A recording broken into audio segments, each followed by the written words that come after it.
பைரவர் நமக. என் பேர் சஜிதா. 7 மாதமாக நான் வந்துட்டுருக்கேன். நல்ல ஒரு வைப்ரேஷனாக இங்கே இருக்குது. எல்லோரும் வாங்க, கண்டிப்பாக வந்தால் நம்ம நினச்சது நடக்கும். கோயிலுக்கு வெளியே 39 அடி பைரவர் சிலை இருக்குது. அதுவும் இல்லாமல் கோயிலை சுற்றியும் 64 சிலைகள் இருக்குது. பைரவர் அருள் பெற்று நம்ம நல்லா இருக்கலாம். நினச்ச காரியம் கண்டிப்பாக நடக்கும்.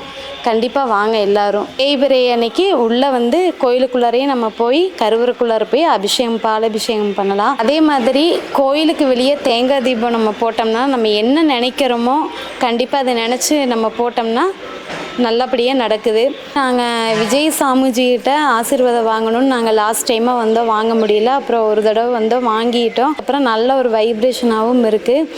இந்த கோயில் அமைச்சு கொடுக்கறதுக்கே ஒரு கடவுளோட அருள் இருந்தால் மட்டும்தான் இந்த கோயில் அமைச்சு கொடுக்க முடியும். அவர்கிட்ட ஆசீர்வாதம் வாங்கினாவே ஒரு நல்ல வைப்ரேஷனாக தெரியுது. எல்லாரும் கண்டிப்பாக வாங்க, நம்பி வரலாம். நமது தென்னக காசி பைரவர் திருக்கோவிலில் நாள் முழுவதும் அன்னதானம் நடைபெறுகிறது. பூர்வ ஜென்ம பாவங்கள் நீங்கி உங்கள் பிரார்த்தனைகள் நிறைவேற அன்னதானம் செய்து பைரவர் அருள் பெறுக.